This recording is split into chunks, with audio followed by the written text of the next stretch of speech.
Hi friends, నేను మీ వెంకటేశ్వర రెడ్డి. మరి ఈ వీడియోలో 7th class maths new syllabus base చేసుకొని 6th లెసన్ చాలా చాలా ఇంపార్టెంట్. మరి ఎస్పెషల్లీ 6.5 ఎక్సర్సైజ్ బేస్ చేసుకొని క్లియర్ గా ఈ వీడియోలో ఎక్స్ప్లెనేషన్ ఇచ్చాను. మీరు అంతకు ముందు ప్రీవియస్ టెక్స్ట్ బుక్స్ కానివ్వండి, లేదా 8th క్లాస్ కానివ్వండి, 9th క్లాస్ కానివ్వండి, మీకు ఏ టెక్స్ట్ బుక్ లో ఈ మోడల్ టచ్ కాలేదు friends. Previous old text books లో కూడా ఈ మోడల్ టచ్ కాలేదు కాబట్టి మీరు ఎక్కడ ఈ మోడల్ విని ఉండరు. కాబట్టి వీడియో చివరి వరకు చూడండి. మరి ఈ 6.5 ఎక్సర్సైజ్ లోనే కంటెంట్ ఒకే టాపిక్ అయినా కానీ ఆ ఒకే టాపిక్ ను బేస్ చేసుకొని 6 మోడల్స్ లో టచ్ చేశారు ప్రాబ్లమ్స్ ని. అంటే అదే కంటెంట్ ని, అదే కాన్సెప్ట్ ని డిఫరెంట్ వేస్ లో క్వశ్చన్ ఏ విధంగా ఇచ్చినా కానీ ఆన్సర్ చేసే విధంగా ఉండాలి అంటే మాత్రము వీడియో చివరి వరకు చూస్తే మీరు ఖచ్చితంగా క్వశ్చన్ ఏ విధంగా ఇచ్చినా ఆన్సర్ చేయగలరు. మరి ఈ 6.5 ఎక్సర్సైజ్ లో మొత్తం 8 ప్రాబ్లమ్స్ ఇచ్చాడు. 8 ప్రాబ్లమ్స్ మీకు క్లియర్ గా బోర్డు మీద ఎక్స్ప్లెనేషన్ ఇవ్వడం అయితే జరిగింది. 100% న్యూ టాపిక్ కాబట్టి మిస్ చేసుకోవద్దు ఫ్రెండ్స్. మళ్ళీ చెప్తున్నా. మరి ఎస్జిటి కానివ్వండి, స్కూల్ అసిస్టెంట్ కానివ్వండి, 7th క్లాస్ కాబట్టి ఇద్దరికి యూజ్ అవుతుంది. నాదొక చిన్న రిక్వెస్ట్, వీడియో నచ్చితేనే చిన్న లైక్ ఇవ్వండి. మరి వీడియో చూసే వాళ్ళు మాత్రము సబ్స్క్రైబ్ చేసుకోవడం మాత్రం మర్చిపోవద్దు ఫ్రెండ్స్. చాలా మంది వీడియోస్ చూస్తున్నారు కానీ సబ్స్క్రైబ్ చేసుకోవడం లేదు. సో వీడియో చూస్తున్నప్పుడు సబ్స్క్రైబ్ చేసుకుంటే సో హ్యాపీగా ఫీల్ అవుతాం. నచ్చితే మాత్రము లైక్ చేయండి. మరి 6.5 ఎక్సర్సైజ్ బేస్ చేసుకొని క్లియర్ గా ప్రతి ప్రాబ్లం చూద్దాం. సో 6th లెసన్ వచ్చేసరికి త్రిభుజాలు వాటి ధర్మాలు. So 7th class 6th lesson త్రిభుజాలు మరియు ధర్మాలు, ట్రయాంగిల్స్ అండ్ ఇట్స్ ప్రాపర్టీస్. మరి కాన్సెప్ట్ ఎక్స్ప్లెనేషన్ చెప్పుకునే ముందు ఫ్రెండ్స్, ఎస్జిటి ప్రిపేర్ అయ్యేటువంటి ఆస్పిరెంట్స్ ను బేస్ చేసుకొని రేపటి నుంచి కొత్త బ్యాచ్ స్టార్ట్ చేస్తున్నాము. August 8th అనగా రేపటి నుంచి. ఇన్ కేస్ మీరు తర్వాత వీడియో అబ్జర్వ్ చేస్తున్నా కానీ అప్పుడు కూడా ఒక కొత్త బ్యాచ్ స్టార్ట్ చేసే ఉంటుంది కాబట్టి అప్పుడైనా నాకు కాల్ మెసేజ్ చేయగలరు. సో రేపు బ్యాచ్ లో జాయిన్ కావాలి అనుకుంటే ఎస్జిటి సంబంధించి క్లాస్ వైజ్ గా, లెసన్స్ వైజ్ గా మీకు క్లాసెస్ ఉంటాయి, ఎగ్జామ్స్ ఉంటాయి. డిఎస్సి వరకు వ్యాలిడిటీ ఇస్తున్నాము. మీ ఫ్రీ టైమ్ లో ఎప్పుడైనా క్లాస్ వినొచ్చు, మీ ఫ్రీ టైమ్ లో ఎప్పుడైనా ఎగ్జామ్స్ రాసుకోవచ్చు. ఎగ్జామ్స్ రాస్తేనే మీరు చేసేటువంటి మిస్టేక్స్ సర్చ్ చేసినటువంటి ఒక మంచి అవకాశం కాబట్టి ఎగ్జామ్స్ రాయడం మాత్రము మిస్ చేసుకోవద్దు. మనమైతే క్లాసెస్ తో పాటు ఎగ్జామ్స్ కండక్ట్ చేస్తున్నాం. ఎవరికైనా విల్లింగ్ ఉంటే రేపటి బ్యాచ్ లో జాయిన్ కావాలి అనుకుంటే 8341949272 నా వాట్సాప్ నెంబర్ ఫ్రెండ్స్. నా వాట్సాప్ నెంబర్ కి మెసేజ్ చేయండి. సో కాల్స్ అయితే చేయొద్దు. ఫస్ట్ నాకు మెసేజ్ చేయండి, నేను ఖచ్చితంగా మీకు రిప్లై అయితే ఇస్తా. సో కేవలము 600 రూపీస్ మాత్రమే తీసుకుంటున్నాము SGT full course. In case మీకు maths individual subject, maths subject వరకే మాకు చాలు అనుకుంటే మాత్రము ఇండివిజువల్ సబ్జెక్ట్ 200 రూపీస్ పే చేసుకుంటే చాలు. ఎస్జిటి ఫుల్ కోర్స్ అయితే మాత్రము 600 రూపీస్. మరి అమౌంట్ పే చేసుకోవాలి అనుకుంటే phone pay are Google pay number 8074177322 P Lakshmidevi అని వస్తుంది. 8074177322 ఈ నెంబర్ కి 600 రూపీస్ పే చేసిన తర్వాత నా వాట్సాప్ నెంబర్ కి స్క్రీన్ షాట్, మీ పేరు, మీ జిల్లా పంపిస్తే రేపటి నుంచి స్టార్ట్ చేసేటువంటి బ్యాచ్ లో యాక్టివేట్ చేయడం అయితే జరుగుతుంది. మరి లేట్ చేయకుండా కంటెంట్ లోకి వెళ్తే 6.5 ఎక్సర్సైజ్ పైథాగరస్ సిద్ధాంతాన్ని బేస్ చేసుకుని ఇచ్చాడు. యాక్చువల్ గా ఇది 10th క్లాస్ లో ఉంది పైథాగరస్ సిద్ధాంతము. సో ఈ పైథాగరస్ సిద్ధాంతాన్ని బేస్ చేసుకొని మొత్తము కంటెంట్ అదే టాపిక్ ను బేస్ చేసుకొని ప్రాబ్లమ్స్ ని 6 వేస్ లో అడిగాడు. ఆ 6 వేస్ మీరు ప్రాబ్లమ్స్ అబ్జర్వ్ చేయాలి అంటే మాత్రము వీడియో చివరి వరకు చూడండి. ఫస్ట్ బేసిక్ చూడండి. మరి పైథాగరస్ సిద్ధాంతము అంటే అర్థం ఏంటి అంటే పైథాగరస్ థీరం అంటాం. ఏదైనా ఒక లంబకోణ త్రిభుజాన్ని బేస్ చేసుకొని కర్ణం యొక్క వర్గము మిగిలిన 2 భుజాల వర్గాల మొత్తానికి సమానమైతే అది పైథాగరస్ సిద్ధాంతం స్టేట్మెంట్ గా మనం ఇక్కడ చెప్తున్నాం. మరి స్టేట్మెంట్ ఏం అడగడు కాబట్టి మీకు సెంటెన్స్ ఫార్మేషన్ అర్థం కాలేదేమో, సింపుల్ గా చెప్తా. లంబకోణ త్రిభుజంలో, మరి లంబకోణ త్రిభుజము అంటేనే ఖచ్చితంగా ఒక కోణం విలువ ఎంత ఉండాలి? 90 డిగ్రీస్ ఉండాలి. నేను ఏబిసి అనేది ఒక త్రిభుజం తీసుకుంటున్నా. ఇక్కడ ఏబిసి అనేది ఒక త్రిభుజం అనుకుంటున్నా. ఈ ఏబిసి త్రిభుజంలో బి వద్ద లంబకోణం చేసింది. ఎక్కడ? బి వద్ద లంబకోణము. మరి లంబకోణము అంటేనే మనకి ఎన్ని డిగ్రీస్? 90 డిగ్రీస్. అంటే బి వద్ద 90 డిగ్రీస్ చేసింది, అంటే లంబకోణం చేసింది. మరి ఈ లంబకోణం చేసినప్పుడు లంబకోణానికి ఎదురుగా ఉండేటువంటి కొలత మనకి ఏమవుతుంది అంటే కర్ణం అవుతుంది, హైపోటెనస్. ఓకేనా, కర్ణం అవుతుంది. మిగిలినవి 2 మనకి ఏమవుతాయి అంటే భుజాలు. మరి ఏ భుజమైనా అనుకోండి, సింప్లీ నేను రాస్తున్నా భుజం అని రాస్తున్నా. కర్ణానికి ఎదురుగా ఉండేది ఎదురు భుజం అవుతుంది, పక్కన ఉండేది మనకు ప్రక్క భుజం అవుతుంది. సింపుల్ గా మనము భుజం అని రాసుకుంటే చాలు. అంటే లంబకోణం ఎక్కడైతే ఫామ్ అవుతుందో, అంటే 90 డిగ్రీస్ ఎక్కడైతే ఫామ్ అవుతుందో దానికి ఎదురుగా ఉండేటువంటి కొలత దానికి ఎదురుగా ఉండేటువంటి భుజం మనకి ఏమవుతుంది అంటే కర్ణం అవుతుంది. మిగిలినవి రెండు మనకి ఏమవుతాయి అంటే ఎదురు భుజము ప్రక్క భుజంగా తీసుకుంటాం. సో మనకి ఇక్కడ ప్రిన్సిపల్ ఏంటి? మరి ఇప్పుడు ఏది సాటిస్ఫై కావాలి? కర్ణం యొక్క వర్గము. కర్ణం యొక్క వర్గము అంటే ఏంటి? కర్ణము స్క్వేర్. కర్ణం యొక్క వర్గము మిగిలిన రెండు భుజాల వర్గాల మొత్తానికి సమానము అంటే భుజము స్క్వేర్ ప్లస్ భుజము స్క్వేర్. అంటే ఇక్కడ ప్రిన్సిపల్ ఏంటి అంటే కర్ణము స్క్వేర్ ఇస్ ఈక్వల్ టు భుజము స్క్వేర్ ప్లస్ భుజము స్క్వేర్. మరి దీని ఫార్ములా ప్రకారం రాస్తే ఈ కాన్సెప్ట్ ను బేస్ చేసుకొని AC square is equal to మనకి ఇక్కడ ఏమవుతుంది? AC square. కర్ణం అంటే ఏసీ కాబట్టి AC square is equal to AB square plus BC square. అంటే ఇది ఫిక్స్డ్ కాదు. మనకు ఫిక్స్డ్ ఏంటి? 90 డిగ్రీస్ ఎదురుగా ఉండేది మనకు కర్ణం అవుతుంది. ఈ కర్ణం యొక్క వర్గం అనేది మనకు మిగిలిన రెండు భుజాల వర్గాల మొత్తము అంటే భుజము స్క్వేర్ ప్లస్ భుజము స్క్వేర్. ఇది ఎప్పుడైతే సాటిస్ఫై అవుతుందో, ఈ కండిషన్ సాటిస్ఫై అయితే ఇచ్చినటువంటి కొలతలు లంబకోణ త్రిభుజ కోణాన్ని సాటిస్ఫై చేస్తుంది అని మనం ఇక్కడ క్లియర్ గా చెప్పొచ్చు. Clear friends? ఇక్కడ ఫర్ ఎగ్జాంపుల్ చూడండి, 3 సెంటీమీటర్లు 5 సెంటీమీటర్లు 4 సెంటీమీటర్లు ఇలా ఇచ్చాడు అనుకోండి. 3 సెంటీమీటర్లు 4 సెంటీమీటర్లు 5 సెంటీమీటర్ల కొలతలు లంబకోణ త్రిభుజాన్ని ఏర్పరుస్తాయా ఏర్పరచవని అడిగాడు అనుకోండి. లేదా ఈ క్రింది వానిలో లంబకోణ త్రిభుజాన్ని ఏర్పరిచే భుజాలను గుర్తించండి అంటాడు. ఇలా భుజాలు ఇచ్చేస్తాడు. మరి ఇది లంబకోణ త్రిభుజాన్ని ఏర్పరుస్తుందా అంటే వీటిలో ముందు కర్ణం ఏంటో తెలియాలి కదా మనకు. ఆ కర్ణం ఏంటి అంటే ఇచ్చిన 3 భుజాలలో ఏదైతే గ్రేటర్ వాల్యూ ఉందో అదే కర్ణము హైపోటెన్యూస్ అవుతుంది. హైపోటెన్యూస్ అంటాం ఇంగ్లీష్ లో. అయితే ఇదైతే సైడ్ స్క్వేర్, ఇదైతే సైడ్ స్క్వేర్. అంటే ఇక్కడ ఇచ్చినటువంటి కొలతలలో ఏదైతే గ్రేటర్ వాల్యూ ఉంటుందో అదే మనకి ఏమవుతుంది? కర్ణం అవుతుంది. ఆ కర్ణము స్క్వేర్ ఇస్ ఈక్వల్ టు అంటే ఇక్కడ ఏంటి? 5 స్క్వేర్ ఇస్ ఈక్వల్ టు ఇంకా మిగిలినది ఏమైనా రాసుకోవచ్చు. 3 స్క్వేర్ ప్లస్ 4 స్క్వేర్ రాసుకోవచ్చు, 4 స్క్వేర్ ప్లస్ 3 స్క్వేర్ రాసుకోవచ్చు. అలాగే రాసుకోవచ్చు. కాబట్టి 3 స్క్వేర్ ప్లస్ 4 స్క్వేర్. 3 స్క్వేర్ అంటే ఎంత? 9. 4 స్క్వేర్ అంటే ఎంత? 16. 5 స్క్వేర్ అంటే ఎంత? 25. 16 ప్లస్ 9 ఎంత? 25. So 25 is equal to 25 satisfy అయింది. కాబట్టి 3 సెంటీమీటర్లు 4 సెంటీమీటర్లు 5 సెంటీమీటర్ల కొలతలు లంబకోణ త్రిభుజాన్ని ఏర్పరుస్తాయి. అంటే ఇచ్చిన కొలతలు లంబకోణ త్రిభుజాన్ని ఏర్పరచాలి అంటే ఆ ఇచ్చిన కొలతలలో గ్రేటర్ వాల్యూ ఏదైతే ఉంటుందో దాన్ని మనం కర్ణంగా తీసుకొని మిగిలిన రెండు భుజాలుగా తీసుకొని కర్ణము స్క్వేర్ ఇస్ ఈక్వల్ టు భుజము స్క్వేర్ ప్లస్ భుజము స్క్వేర్ అనేటువంటి కండిషన్ ని సాటిస్ఫై చేస్తే ఆ కొలతలు అనేటివి లంబకోణ త్రిభుజాన్ని ఏర్పరుస్తాయి అనేది మీకు తెలిస్తే చాలు. మరి లంబకోణము అంటే ఎంత? 90 డిగ్రీస్. మరి త్రిభుజము అంటేనే త్రిభుజంలోని 3 కోణాల మొత్తం ఎన్ని డిగ్రీస్ కి సమానం కావాలి? 180 డిగ్రీస్ కి సమానం కావాలి. త్రిభుజంలోని 3 కోణాల మొత్తం ఎంత? 180 డిగ్రీస్. మరి ఈ కాన్సెప్ట్ ను బేస్ చేసుకొని ప్రాబ్లమ్స్ ఏ విధంగా ఉన్నాయో డిస్కస్ చేద్దాం. నెక్స్ట్ ప్రాబ్లమ్స్ అబ్జర్వ్ చేస్తే ఏబిసి త్రిభుజంలో సి వద్ద లంబకోణం కలిగి ఉంది. అంటే సి వద్ద రైట్ యాంగిల్ చేస్తుంది. అయితే AC is equal to 5 centimetres ఇచ్చాడు, BC is equal to 15 centimetres. అయితే ఏబి భుజం పొడవు ఎంత? అంటే ఇక్కడ రైట్ యాంగిల్ బేస్ చేసుకొని ఇలాంటి ప్రాబ్లమ్స్ ఎన్ని ఇచ్చినా కానివ్వండి మెథడ్ మాత్రం సేమ్. ఇక్కడ ఒక్కసారి క్వశ్చన్ అబ్జర్వ్ చేస్తే ఏబిసి అనేది ట్రయాంగిల్ అని ఇచ్చాడు, సి వద్ద లంబకోణం చేస్తుంది అని ఇచ్చాడు. లంబకోణము అంటే ఎంత? 90 డిగ్రీస్. లంబకోణము అంటే 90 డిగ్రీస్ కాబట్టి ఖచ్చితంగా 90 డిగ్రీస్ అంటే డయాగ్రామ్ ఇలా ఉంటుంది. సో సి వద్ద 90 డిగ్రీస్ అని ఇచ్చాడు కాబట్టి ఇది లంబకోణం.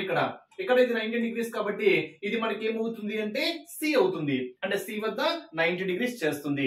నెక్స్ట్ ఇంకా ఏబి ఉంది కదా, ఆ ఏబి మీరు ఎక్కడైనా రాసుకోండి. సో నేను ఇది ఏ అనుకుంటున్నా, ఇది బి అనుకుంటున్నా. అప్పుడు ఏబిసి త్రిభుజంలో సి వద్ద మనకి ఏం చేస్తుంది? లంబకోణం చేస్తుంది. మరి ఒక యాంగిల్ 90 డిగ్రీస్ అయితే అది ఏ త్రిభుజము? లంబకోణ త్రిభుజము, రైట్ యాంగిల్ ట్రయాంగిల్ అని మీకు క్లియర్ గా చెప్పాను. మరి ఈ రైట్ యాంగిల్ ట్రయాంగిల్ బేస్ చేసుకొని మనకు ఫార్ములా ఏంటి? కర్ణము స్క్వేర్ ఇస్ ఈక్వల్ టు భుజము స్క్వేర్ ప్లస్ భుజము స్క్వేర్. మరి కర్ణము అంటే ఏంటి?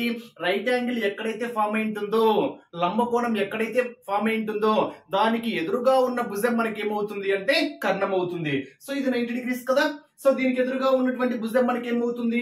ఏబి అవుతుంది. కాబట్టి ఈ ఏబి మనకి ఏమవుతుంది? కర్ణము. That is AB square is equal to ఇంకా మిగిలినవి AC square plus BC square. ఇది మనకు ఫార్ములాను బేస్ చేసుకొని చెప్తే పైథాగరస్ సిద్ధాంతము అంటాం. ఇక్కడ ఇచ్చినటువంటి ఇంకా మెజర్మెంట్స్ చూడండి. ఏసీ ఈజ్ ఈక్వల్ ఎంత ఇచ్చాడు 5 సెంటీమీటర్స్ ఇచ్చాడు. ఏసీ ఎంత ఇచ్చాడు 5 సెంటీమీటర్స్ ఇచ్చాడు. నెక్స్ట్ బీసీ ఎంత ఇచ్చాడు 12 సెంటీమీటర్స్ ఇచ్చాడు. మనం క్యాలిక్యులేట్ చేయాల్సింది ఏంటి AB is equal to question mark. So మన ఫార్ములా కూడా ఏం ఫామ్ అయింది AB square is equal to AC square plus BC square. AC ఎంత ఇక్కడ 5 కాబట్టి ఏసీ స్క్వేర్ 5 స్క్వేర్ ఎంత 25. బీసీ ఎంత 12 కాబట్టి బీసీ స్క్వేర్ 12 స్క్వేర్ ఎంత 144. 12 square 144. So 25 plus 144 169. AB square is equal to 169 అయితే ఏబి ఇస్ ఈక్వల్ టు మనకి ఏమవుతుంది స్క్వేర్ రూట్ ఆఫ్ 169 అవుతుంది. Square root of 169. మరి స్క్వేర్ రూట్ ఆఫ్ 169 యొక్క వర్గమూలం ఎంత 169 ఏ సంఖ్య యొక్క వర్గం అవుతుంది 13 యొక్క వర్గం కాబట్టి ఏబి ఇస్ ఈక్వల్ టు మనకి ఏమవుతుంది 13 అవుతుంది. Simple question. దేని వద్ద లంబకోణం చేశారు అనేది తెలిస్తే చాలు దానికి ఎదురుగా ఉన్నటువంటి భుజం మనకి ఏమవుతుంది అంటే దానికి ఎదురుగా ఉన్నటువంటి కొలత మనకి ఏమవుతుంది అంటే కర్ణం అవుతుంది. మిగిలినవి రెండు భుజాలు. సో ఫార్ములా కర్ణము స్క్వేర్ ఇస్ ఈక్వల్ టు భుజము స్క్వేర్ ప్లస్ భుజము square. Simply question. Next indirect గా ఇస్తే ఎలా ఇది డైరెక్ట్ క్వశ్చన్. ఇండైరెక్ట్ గా ఇస్తే మనం ఏ విధంగా దాన్ని డయాగ్రామ్ రూపంలో ఫామ్ చేసుకోవాలనేది ఒక్కసారి అబ్జర్వ్ చేస్తే 15 సెంటీమీటర్ల పొడవు గల నిచ్చెన అంటే నిచ్చెన యొక్క పొడవు ఎంత ఇచ్చాడు 15 సెంటీమీటర్లు ఇచ్చాడు. గోడ మీద 12 సెంటీమీటర్ల ఎత్తు ఉన్న కిటికీని చేరుకుంది అని ఇక్కడ క్లియర్ ఇచ్చాడు చూడండి. గోడ మీద 12 మీటర్ల ఎత్తు కలిగిన కిటికీ అని ఇచ్చాడు. అంటే ఎత్తు ఎంత అవుతుంది మనకి ఇక్కడ 12 మీటర్స్ అవుతుంది. ఎత్తు ఏమవుతుంది 12 మీటర్స్ అవుతుంది. నెక్స్ట్ గోడ నుండి నిచ్చెన పాదానికి గల అంటే ఇక్కడ గోడ నుండి నిచ్చెన పాదం అంటే ఇక్కడ నుంచి నిచ్చెన అంటే నిచ్చెన అంటే మనం ఎప్పటికీ నిచ్చెన ఎలా వేస్తాము ఇలా స్ట్రైట్ గా నిచ్చెన వేయరు. ఎప్పటికీ నిచ్చెన అనేది ఇలా ఏటవాలుగా వేస్తాం కాబట్టి ఇది మనకి ఏమవుతుంది అంటే నిచ్చెన అవుతుంది. సో నిచ్చెన ఇది గోడ. ఈ గోడకు నిచ్చెన ఎలా వేస్తాం మనము ఇలా నిచ్చెన వేస్తాము. ఇప్పుడు ఈ నిచ్చెన నుంచి ఈ పాదానికి మధ్య పాదము అంటే ఇక్కడ గోడ నుండి అంటే ఈ గోడ నుండి నిచ్చెన పాదానికి అంటే ఇక్కడ మధ్య దూరం ఎంత మనం క్యాలిక్యులేట్ చేయాల్సింది ఏంటంటే ఇది క్వశ్చన్ మార్క్. బట్ నిచ్చెన ఎంత ఇచ్చాడు 15 మీటర్ల పొడవు. ఇది ఎంత ఇచ్చాడు 15 మీటర్ల పొడవు. డయాగ్రామ్ వస్తే ఆన్సర్ వచ్చేసినట్టే. ఇప్పుడు లంబకోణం ఎక్కడ చేస్తుంది ఇక్కడ మనకు 90 డిగ్రీస్ లంబకోణం చేస్తుంది. ఇక్కడ మనకు ఫార్ములా ఏమవుతుంది మీరు ఏబిసిలు ఏవేని అనుకోండి. సో దీన్ని మనము ఏబిసి అనుకుంటే క్వశ్చన్ ఏదైనా కావచ్చు. AB square is equal to మనకి ఏమవుతుంది AC square plus BC square. అంటే ఇక్కడ మీరు ఇదే యూనిక్ ఫార్ములా కాదు మనం తీసుకున్నటువంటి లంబకోణాన్ని బేస్ చేసుకొని ఇది మారుతుంది. ఇది కామన్. కర్ణము స్క్వేర్ ఇస్ ఈక్వల్ టు భుజము స్క్వేర్ ప్లస్ భుజము స్క్వేర్ అనేది కామన్. బట్ కర్ణం ఏంటి ఇక్కడ మనం తీసుకున్నటువంటి ఏబిసి కావచ్చు పిక్యూఆర్లు కావచ్చు XYZలు కావచ్చు వాటిని బేస్ చేసుకొని మనకు ఫార్ములా అనేది చేంజ్ అవుతుంది ఇలా. బట్ ఇది యూనిక్ ఫార్ములా కర్ణము స్క్వేర్ ఇస్ ఈక్వల్ టు భుజము స్క్వేర్ ప్లస్ భుజము స్క్వేర్. ఇప్పుడు కర్ణం అంటే ఏంటి ఏబి. కర్ణం అంటే ఏంటి ఏబి అంటే లంబకోణం ఇది కదా. లంబకోణానికి ఎదురుగా ఉన్నటువంటి కొలత ఏదైతే ఉంటుందో అది కర్ణం అవుతుంది. సో కర్ణము square is equal to direct వేస్తున్నా కర్ణము స్క్వేర్ అంటే ఎంత 15 స్క్వేర్. కర్ణము స్క్వేర్ ఇస్ ఈక్వల్ టు భుజము స్క్వేర్ ప్లస్ భుజము స్క్వేర్. అంటే ఇక్కడ ఏంటి formula AC square is equal to BC square plus AC square. ఇది మనకు తెలియదు కాబట్టి సమ్ ఎక్స్ అనుకుంటున్నా. అప్పుడు ఎక్స్ స్క్వేర్ ప్లస్ ఇదెంత 12 స్క్వేర్. డైరెక్ట్ క్వశ్చన్ ఇంకా కర్ణము స్క్వేర్ ఇస్ ఈక్వల్ టు భుజము స్క్వేర్. దీన్ని ఎక్స్ అనుకున్నా కాబట్టి భుజము స్క్వేర్ ప్లస్ భుజము స్క్వేర్. ఇప్పుడు దీన్ని బేస్ చేసుకుని అబ్జర్వ్ చేస్తే 15 స్క్వేర్ ఎంత 225. ఈ ప్లస్ ఈ సైడ్ వస్తే ఏమవుతుంది మైనస్ అవుతుంది. 12 స్క్వేర్ అంటే ఎంత 144. దట్ ఈస్ ఈక్వల్ టు ఏంటి ఎక్స్ స్క్వేర్. మరి 225 లో నుంచి 144 సబ్ట్రాక్ట్ చేస్తే 225 లో నుంచి 144 సబ్ట్రాక్ట్ చేస్తే మనకి ఎంత వస్తుంది 1 ఇక్కడ ఎంత 8. సో ఎంత వస్తుంది 81. దట్ ఈస్ ఈక్వల్ టు ఎంత ఎక్స్ స్క్వేర్. మనకు కావాల్సింది ఎక్స్ కాబట్టి ఎక్స్ ఈ స్క్వేర్ ఈ సైడ్ వస్తే మనకి ఏమవుతుంది స్క్వేర్ రూట్ అవుతుంది. కాబట్టి X square is equal to 81 అయితే X is equal to square root of 81 అవుతుంది. మరి స్క్వేర్ రూట్ ఆఫ్ 81 అనేది స్క్వేర్ రూట్ ఆఫ్ 81 అంటే ఏ సంఖ్య యొక్క వర్గం 81 అవుతుంది 9 స్క్వేర్ 81 కాబట్టి స్క్వేర్ రూట్ ఆఫ్ 81 ఆన్సర్ ఎంత 9. స్క్వేర్ రూట్ ఆఫ్ 81 ఎంత 9 స్క్వేర్ 81 కాబట్టి ఎక్స్ వాల్యూ ఎంత 9. హియర్ గోడ నుండి నిచ్చెన పాదానికి గల దూరం అంటే ఇక్కడ నుంచి ఇక్కడికి మధ్య డిస్టెన్స్ ఎంత అంటే యూనిట్స్ మీటర్ లో ఉంది కాబట్టి ఆన్సర్ ఏమవుతుంది 9 మీటర్స్. అంటే మీరు ఈ డయాగ్రామ్ ఫామ్ చేసుకోవడం తెలిస్తే చాలు ఆన్సర్ ఈజీగా చెప్పేయచ్చు. నెక్స్ట్ క్వశ్చన్ ఇక్కడ కొంచెం జాగ్రత్తగా అబ్జర్వ్ చేయండి. నేల నుండి 5 మీటర్ల ఎత్తులో ఇది నేల సంథింగ్ ఇది నేల అది ఎంత అనేది తర్వాత చూద్దాం. ఈ నేల నుండి 5 మీటర్ల ఎత్తులో, అంటే ఇది ఎంత ఇచ్చాడు, 5 మీటర్లు ఇచ్చాడు. 5 మీటర్ల ఎత్తులో విరిగిపోయిన ఒక చెట్టు కొర భాగము ఇరిగిపోయింది. ఒక చెట్టు ఇరిగిపోయింది. చెట్టు ఇరిగిపోయిన కొర భాగం అంటే ఈ చెట్టు నుంచి ఇలా ఇరిగిపోయింది. చెట్టు ఇరిగిపోయినప్పుడు ఖచ్చితంగా అది భూమి మీద అవుతుంది కదా, ఖచ్చితంగా భూమి మీద అవుతుంది. ఇప్పుడు ఇంకొక మెజర్మెంట్ ఏమి ఇచ్చాడో చూద్దాం. విరిగిపోయిన ఒక చెట్టు కొన భాగము, అంటే ఇది ఒక కొన భాగమే కదా, ఇది ఒక కొన భాగము చెట్టు మొదలు నుండి 12 మీటర్ల దూరంలో భూమిని తాకింది. అంటే ఇక్కడ నుంచి ఈ కొన భాగం అనేది ఇలా విరిగిపోయి ఇలా భూమిని తాకింది. ఎంత మీటర్లో ఉన్నటువంటి భూమిని? 12 మీటర్ల దూరంలో ఎక్కడి నుంచి ఒక చెట్టు కొన భాగము. చూడండి ఇక్కడ ఒక చెట్టు కొన భాగము అంటే ఇది ఒక చెట్టు కొన భాగము, ఇది ఒక చెట్టు కొన భాగము. క్లియర్ అబ్జర్వ్ చేయండి. ఒక చెట్టు కొన భాగము అంటే ఇక్కడ నుంచి చెట్టు మొదటి నుంచి అంటే అర్థం ఏంటి? ఇక్కడ నుంచి ఇది మొదలు, ఇది కొన భాగము. క్లియర్ గా డయాగ్రామ్ అబ్జర్వ్ చేయండి. అంటే ఈ 12 మీటర్స్ ఇది అనేది మనకు కన్ఫ్యూజ్ కాబట్టి నేను క్లియర్ గా చెప్తున్నా. నేల నుండి 5 మీటర్ల ఎత్తులో విరిగిపోయిన ఒక చెట్టు, అంటే చెట్టు విరిగిపోయింది కాబట్టి ఖచ్చితంగా ఇది కింద పడిపోయింది. విరిగిపోయిన ఒక చెట్టు కొన భాగము అంటే ఈ కొన భాగము ఇలా విరిగిపోయింది. చెట్టు మొదల నుంచి అంటే ఇక్కడ నుంచి అంటే కొన భాగం ఇక్కడ నుంచి విరిగిపోయింది ఒక కొన భాగము అంటే ఇది. అవునా? ఇలా చెట్టు ఉంది, విరిగిపోయినప్పుడు ఒక కొన భాగం ఇటు వచ్చేసింది, ఇక్కడికి. నెక్స్ట్ చెట్టు మొదటి అంటే ఇదే కదా, చెట్టు మొదటి నుంచి ఎంత దూరంలో ఉంది? 12 మీటర్ల దూరంలో ఉంది. అంటే ఇక్కడ నుంచి ఇక్కడికి ఇండైరెక్ట్ గా మనకి ఎంత ఇచ్చాడు అంటే 12 మీటర్లని స్పష్టంగా ఇవ్వడం అయితే జరిగింది. ఇప్పుడు మనం ఏం క్యాలిక్యులేట్ చేయాలి? భూమిని తాకింది అయినా చెట్టు యొక్క వాస్తవ ఎత్తు ఎంత? ఇక్కడ డైరెక్ట్ గా లేదు. చెట్టు యొక్క వాస్తవ ఎత్తు ఎంత అంటే ఇక్కడ నుంచి ఇక్కడికి ఒక భాగము, ఇక్కడ ఎంతో కొంత ఎత్తు ఉంటది కదా, ఆ ఎత్తున్నప్పుడు మాత్రమే ఇది ఇరిగిపోయి ఇటు వచ్చేసింది. అంటే ఇది కూడా మనం క్యాలిక్యులేట్ చేయాలి. అంటే ఈ భాగం ఏమవుతుంది? ఈ భాగం ఎంతైతే ఉంటుందో అది ఇటు వస్తుంది, ఇది ఇలా విరిగిపోయింది. అంటే మనం ఏం క్యాలిక్యులేట్ చేయాలి అంటే, ఫర్ ఎగ్జాంపుల్ దీన్ని నేను ఏబిసి అనుకుంటే లంబకోణం ఎక్కడ చేసింది? బి వద్ద మనకు లంబకోణం చేసింది కాబట్టి ఫార్ములా ఏమవుతుంది?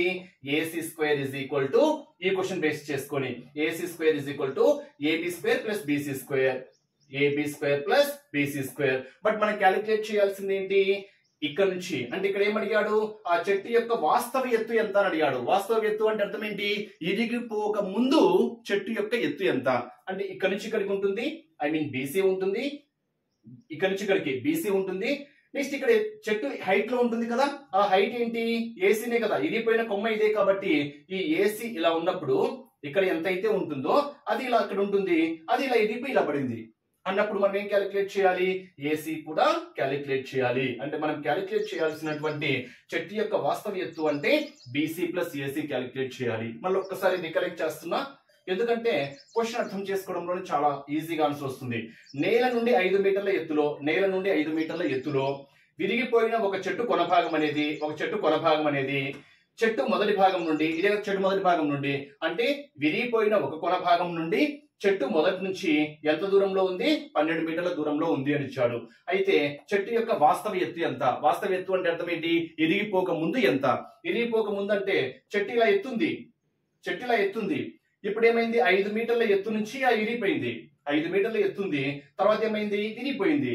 ఈ విరిగిపోయిన భాగం ఎంతైతే ఉంటుందో దాన్ని మనం ఇక్కడ తీసుకున్నాం అనుకోండి, వాస్తవ ఎత్తే కదా అన్నప్పుడు ఏసీ ఇక్కడ ఉంటుంది. ఏసీ ఎంతైతే ఉంటుందో ఆ ఏసీ ఇక్కడ ఉంటుంది.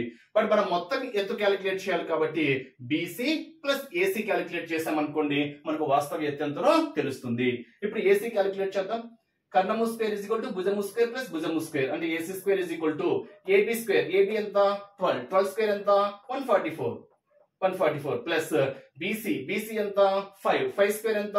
25. 144 ప్లస్ 25 ఎంత? 169. AC square is equal to 169 అయితే ఏసీ ఏమవుతుంది? Square root of 169. మరి 169 దేని యొక్క వర్గమూలము? 13. సో 169 యొక్క వర్గమూలం ఏంటి? 13 కాబట్టి సో ఏసీ ఈజ్ ఈక్వల్ ఎంత? 13. బట్ మనకు కావాల్సింది ఏంటి, ఆ చెట్టు యొక్క వాస్తవ ఎత్తు. వాస్తవ ఎత్తు అంటే ఇక్కడ నుంచి ఇక్కడికి, ఆ ఇరిగిపోయినటువంటి కొన ఇక్కడ నుంచి ఇక్కడికి అన్నప్పుడు బీసీ ఎంతనో తెలియాలి. ఏసీ కదా ఇక్కడ ఉండేది, ఏసీ ఏసీ ఎంత 13 ప్లస్ బీసీ ఎంత 5. 13 ప్లస్ 5 ఎంత 18. యూనిట్స్ ఏంటి, మీటర్స్. అంటే ఆ చెట్టు యొక్క వాస్తవ ఎత్తు ఎంత ఉంటుంది అంటే 18 మీటర్లు. అంటే 5 మీటర్ల వరకు ఉండి మిగిలిన 13 మీటర్లు ఏదైతే ఉంటుందో అది ఇరిగిపోయి ఇలా భూమిని తాకింది అని దాని యొక్క ఇన్నర్ మీనింగ్ అన్నమాట. నెక్స్ట్ క్వశ్చన్, 40 సెంటీమీటర్ల పొడవు మరియు 41 సెంటీమీటర్ల కలరం కలిగిన దీర్ఘచతురస్రం యొక్క చుట్టుకొలత ఎంత? ఇక్కడ దీర్ఘచతురస్రాన్ని బేస్ చేసుకుని ఇచ్చాడు. సింపుల్ క్వశ్చన్, బట్ అర్థం చేసుకుంటే చాలు. ఇది దీర్ఘచతురస్రం. దీర్ఘచతురస్రం అంటే మనకు తెలిసింది, ఎదురెదురు భుజాలు సమానము, ప్రతి కోణం విలువ ఎంత ఉంటుంది, 90 డిగ్రీస్ ఉంటుంది. 40 సెంటీమీటర్ల పొడవు, ఇది 40 సెంటీమీటర్ల పొడవు, 41 సెంటీమీటర్ల కర్ణమును ఏ కర్ణమైనా తీసుకు, ఎందుకంటే కర్ణాలు సమానంగా ఉంటాయి కాబట్టి మీరు ఏ కర్ణం తీసుకున్నా పర్లేదు. అంటే ఈ కర్ణమైన ఒకటే, ఈ కర్ణమైన ఒకటే. కర్ణం ఎంత 41 సెంటీమీటర్స్. అయితే దీర్ఘచతురస్రం యొక్క చుట్టుకొలత అడిగాడు. చుట్టుకొలత అంటే మనకు తెలుసు కదా, చుట్టుకొలత ఫార్ములా ఏంటి, దీర్ఘచతురస్రం యొక్క చుట్టుకొలత 2 ఆఫ్ పొడవు ప్లస్ వెడల్పు. 2 ఆఫ్ పొడవు ప్లస్ వెడల్పు. దీన్ని మనం 2 ఆఫ్ ఎల్ ప్లస్ బి అని చదివింటాం. 2 ఆఫ్ ఎల్ ప్లస్ బి అంటే లెంత్ ప్లస్ బ్రెడ్త్ అంటాం. అంటే ఇక్కడ దీర్ఘచతురస్రం చుట్టుకొలత అంటే అర్థం ఏంటి, చుట్టూ కొలవాలి. చుట్టూ కొలత అంటేనే మనకు చుట్టూ కొలవాలి. ఇది లెంత్, ఇది బ్రెడ్త్. అప్పుడు ఆపోజిట్ సైడ్స్ ఆర్ ఈక్వల్ కదా, దీర్ఘచతురస్రంలో ఎదురెదురు భుజాలు సమానం కాబట్టి ఇది కూడా లెంత్. అప్పుడు ఇది కూడా ఏమవుతుంది, బ్రెడ్త్ అవుతుంది. చుట్టూ కొలత, ముందు చుట్టూ కొలుస్తున్నా, l plus b plus l plus B. 2 ఎల్లులు 2 బిలులు కాబట్టి 2 ఆఫ్ ఎల్ ప్లస్ బి. అంటే మీరు ఇక్కడ హైలైట్ చేసుకోవాల్సిన ఫార్ములా ఏంటి, దీర్ఘచతురస్రం యొక్క చుట్టుకొలత అంటే మనకు formula 2 of L plus B. అదే దీర్ఘచతురస్రం యొక్క వైశాల్యం అయితే ఎల్ ఇంటూ బి, పొడవు ఇంటూ వెడల్పు, ఎల్ బి అంటాం సింప్లీ. బట్ ఇక్కడ మనకు ఎల్ తెలుసు, ఇప్పుడు ఏం క్యాలిక్యులేట్ చేయాలి, బి క్యాలిక్యులేట్ చేయాలి. బట్ ఇక్కడ మనకు క్లియర్ కనిపిస్తుంది లంబకోణ త్రిభుజము. ఎందుకని లంబకోణ త్రిభుజము, దీర్ఘచతురస్రంలో ప్రతి కోణం ఏమవుతుంది, లంబకోణమే అవుతుంది. దీర్ఘచతురస్రంలో ప్రతి కోణం ఎంత 90 డిగ్రీస్. ఓకేనా, దీర్ఘచతురస్రంలో ప్రతి కోణం లంబకోణమే. అంటే ఎన్ని లంబకోణాలు ఏర్పరుస్తుంది, 4 లంబకోణాలు ఏర్పరుస్తుంది. కాబట్టి ఇది 90 డిగ్రీస్. 90 డిగ్రీస్ కి ఎదురుగా ఉన్నది మనకి ఏమవుతుంది, కర్ణము. అన్నప్పుడు కర్ణము స్క్వేర్ ఇస్ ఈక్వల్ టు, కర్ణము స్క్వేర్ ఇస్ ఈక్వల్ టు భుజము స్క్వేర్ ప్లస్ భుజము square, 40 square plus b square. మనం బి స్క్వేర్ క్యాలిక్యులేట్ చేయాలి. కర్ణము స్క్వేర్ ఇస్ ఈక్వల్ టు భుజము స్క్వేర్ ప్లస్ భుజము స్క్వేర్.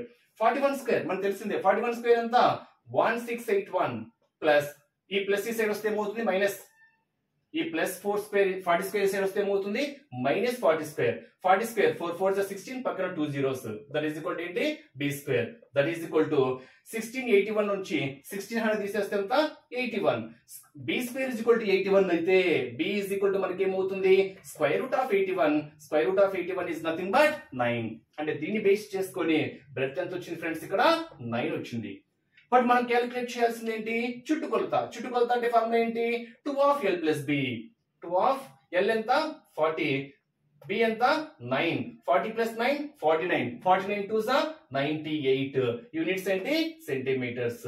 అంటే ఆ దీర్ఘచతురస్రం యొక్క చుట్టుకొలత ఏమవుతుంది 98 సెంటీమీటర్స్. అంటే క్వశ్చన్ ని డిఫరెంట్ వేస్ లో అడిగాడు.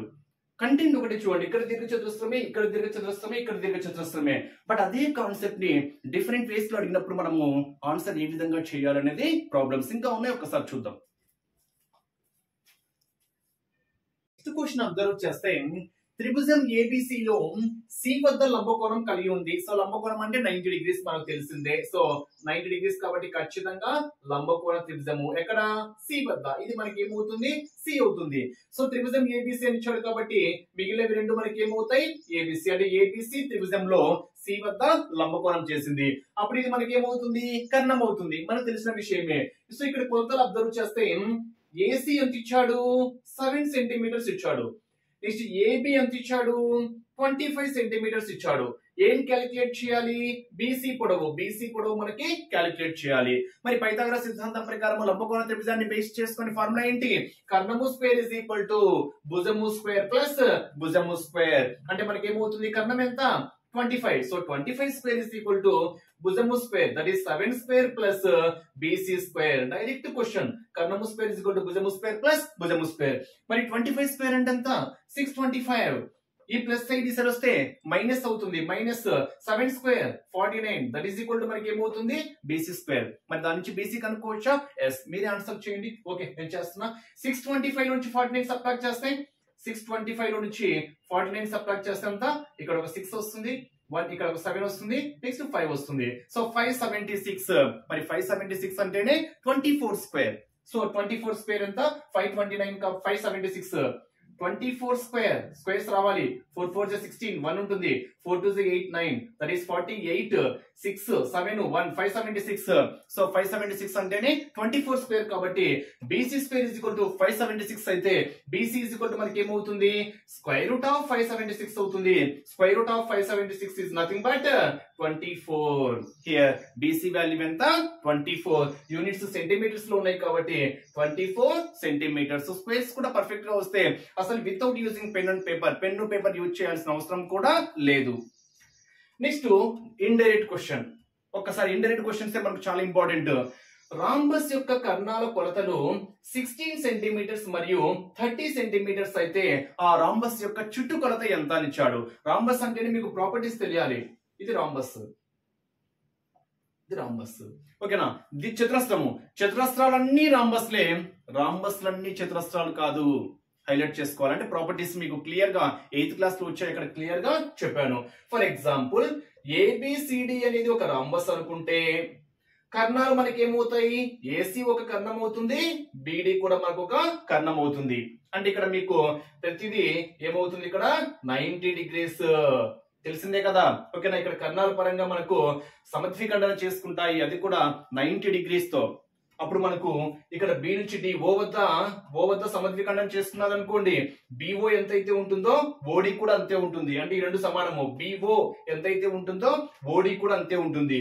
నెక్స్ట్ ఏఓ, ఇది ఓ అనుకుంటే ఏఓ ఎంతైతే ఉంటుందో ఓసి కూడా అంతే ఉంటుంది. ఇప్పుడు కర్ణాలు చూడండి. ఒక కర్ణం 16 అంటే ఇక్కడ మనము బిడి కర్ణం కదా, బిడి కర్ణం నేను 16 సెంటీమీటర్స్ అనుకుంటున్నా, ఇది ఒక కర్ణము, డయాగ్నల్ అంటాం ఇంగ్లీష్ లో. ఏసీ కూడా ఒక కర్ణము, ఏసీ ఈజ్ ఈక్వల్ టు ఏమవుతుంది? ఏసీ కర్ణం ఇంకోటి ఎంత? 30 సెంటీమీటర్స్. ఇప్పుడు నేను ఒక క్లారిటీ చెప్తున్నా చూడండి. ఇక్కడ నుంచి ఇక్కడికి ఎంత? 16 సెంటీమీటర్స్ అని ఇచ్చాడు. ఇక్కడ నుంచి ఇక్కడికి ఎంత అయితే ఉంటుందో ఇక్కడ నుంచి కూడా అంతే ఉంటుందని చెప్పాను కదా. అంతే ఉంటుందంటే ఈ మొత్తంలో ఇది సగం కదా. ఈ మొత్తం బీడీ ఎంతైతే ఉంటుందో దీనిలో ఇదొక సగము, ఇదొక సగము. ఎందుకంటే సమద్విఖండం చేసుకుంటే అంటే సమానంగా అంటే కరెక్ట్ గా ఎగ్జాక్ట్ గా మెజర్మెంట్స్ ఉంటాయి. అంటే ఇక్కడ నుంచి ఇక్కడికి ఎంతైతే ఉంటుందో ఇక్కడ నుంచి కూడా అంతే ఉంటుంది. కాబట్టి మొత్తంలో సగం ఇది, మొత్తంలో సగము ఎంత? 16 లో సగం ఎంత? 8. కాబట్టి బిఓ మనకి ఏమవుతుంది? 8 సెంటీమీటర్స్. అంటే బిఓ 8 సెంటీమీటర్స్ అయితే ఓడి కూడా మనకి ఏమవుతుంది? 8 సెంటీమీటర్స్. బిఓ 8, ఓడి 8, మొత్తం ఎంత? 16. ఎగ్జాక్ట్ గా హాఫ్ అన్నమాట. నెక్స్ట్ ఇప్పుడు చూడండి, ఎందుకు డివైడ్ చేశాను అంటే ఇది లంబకోణ త్రిభుజము, ఇది లంబకోణ త్రిభుజము. ఎందుకంటే ఇక్కడ 90 డిగ్రీస్ ఉంది కాబట్టి. అప్పుడు మనకు బిఓ తెలుసు, అప్పుడు మనం ఇంకా ఏఓ క్యాలిక్యులేట్ చేస్తే సరిపోతుంది కదా. బట్ ఏసీ ఎంత? 30. అప్పుడు ఏ మొత్తంలో ఏఓ సగం ఉంటుంది, ఓసీ సగం ఉంటుంది. ఎందుకని? ఏఓ ఎంతైతే ఉంటుందో ఓసీ కూడా అంతే ఉంటుంది. కాబట్టి ఏసీ ఇక్కడ నుంచి ఇక్కడికి 30 అయితే ఇక్కడ నుంచి ఇక్కడికి ఏమవుతుంది? ఏఓ 30 లో సగం ఎంత? 15 సెంటీమీటర్స్. అంటే ఇక్కడ నుంచి ఇక్కడికి 15, ఇక్కడ నుంచి ఇక్కడికి 15, 30 అవుతుంది. కాబట్టి ఇప్పుడు క్లారిటీ వచ్చింది చూడండి. ఏఓ ఎంత? 15, బిఓ ఎంత? 8. దీన్ని బేస్ చేసుకుని ఏబి క్యాలిక్యులేట్ చేయొచ్చా? చేయొచ్చు. మరి ఏబి క్యాలిక్యులేట్ చేస్తే చుట్టుకొలత ఎలా వస్తుందని అడగచ్చు. రాంబస్ లో భుజాలన్నీ ఎలా ఉంటాయి? సమానంగా ఉంటాయి.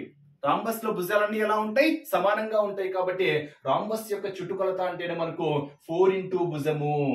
భుజాలన్నీ సమానం కాబట్టి 4 భుజాలు సమానం కాబట్టి మనం ఏం ఫార్ములా చెప్పేయచ్చు? 4 ఇంటూ సైడ్ అని ఫార్ములా చెప్పేయచ్చు. ఇప్పుడు ఒక సైడ్ క్యాలిక్యులేట్ చేస్తే చాలు, మిగతా సైడ్స్ అన్ని మనకు తెలిసినట్టే. ఇది 90 డిగ్రీస్ కాబట్టి దీనికి ఎదురుగా ఉండేది మనకి ఏంటి? ఏబి. అంటే AB square is equal to కర్ణము స్క్వేర్ ఇస్ ఈక్వల్ టు భుజము స్క్వేర్ ప్లస్ భుజము square, that is 8 square plus 15 square. 8 square అంటే ఎంత? 64. 15 స్క్వేర్ అంటే ఎంత? 225.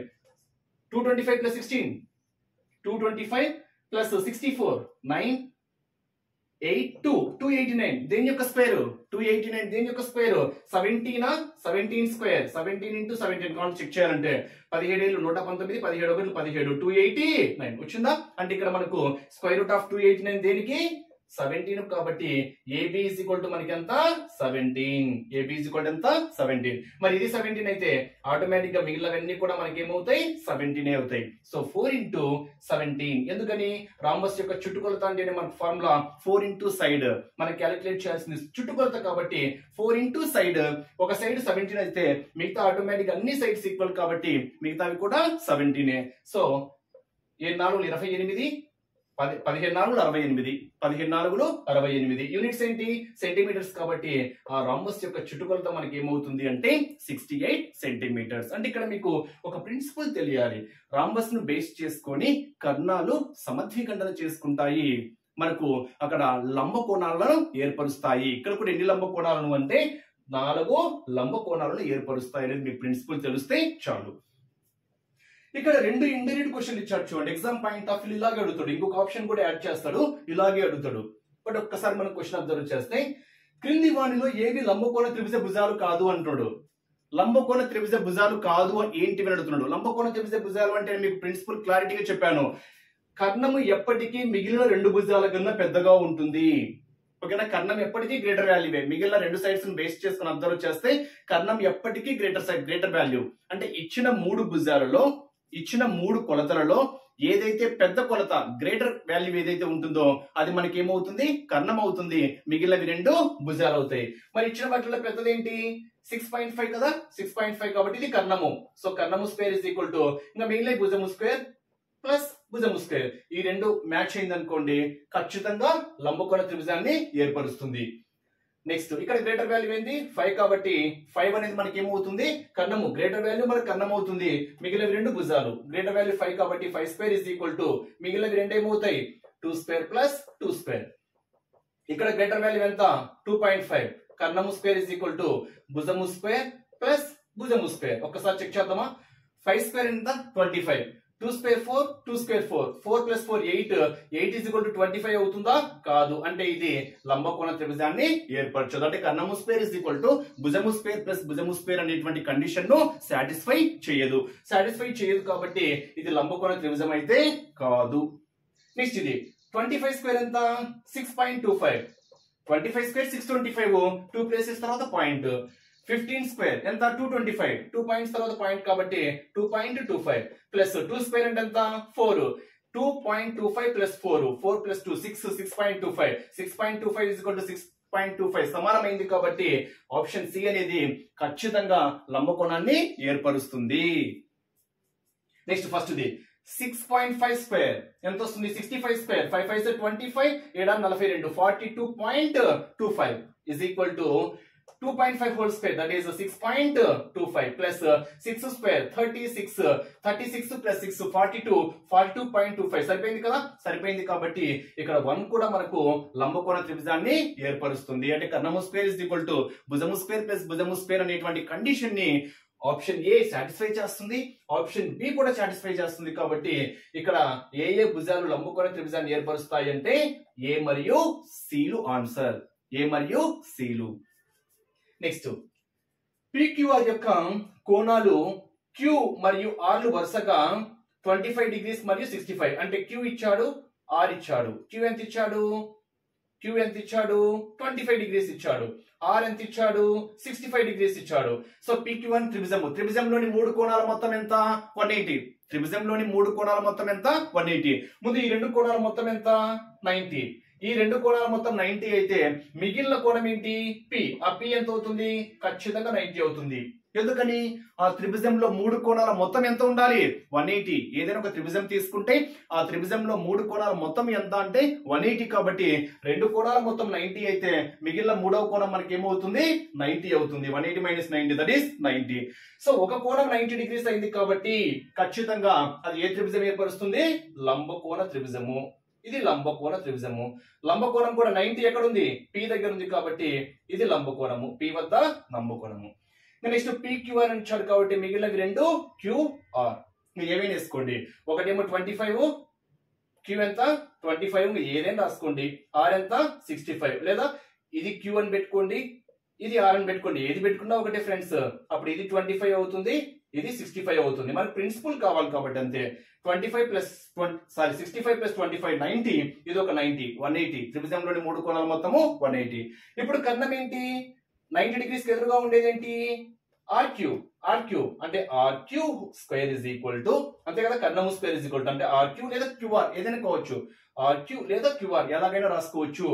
RQ square is equal to PR square or RP square plus PQ square. సరిపోయిందా? RP square plus PQ square is equal to ఏమవుతుంది? RQ అవుతుంది. ఎలాగైనా రాయొచ్చు, PR రాయొచ్చు, RP రాయొచ్చు, ఎలాగైనా రాయొచ్చు. ఇప్పుడు ఈ కండిషన్ ఎక్కడ ఉందో చూడండి. QR స్క్వేర్ ఎలాగైనా రాయొచ్చు. ఏం రాసుకో? RP square plus PQ square. ఎలా ఎక్కడ ఉందా?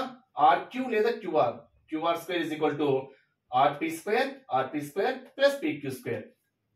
ప్లస్ ఎలాగైనా రాసుకోవచ్చు ఫ్రెండ్స్ ఇక్కడ. అంటే ఈ కర్ణము స్క్వేర్ అనేది ఈ భుజము స్క్వేర్ ఎలాగైనా రాసుకోవచ్చు. A ప్లస్ B అన్నా ఒకటే, B ప్లస్ A అన్నా ఒకటే. కాబట్టి ఇప్పుడు RQ స్క్వేర్ లేదా QR square is equal to RP square plus PR square. A condition అంటే ఇక్కడ B కండిషన్ సాటిస్ఫై అయింది. కాబట్టి ఏది నిజము అంటే ఆప్షన్ B అనేది మనకి ఇక్కడ ట్రూత్ స్టేట్మెంట్ గా చెప్తున్నాము.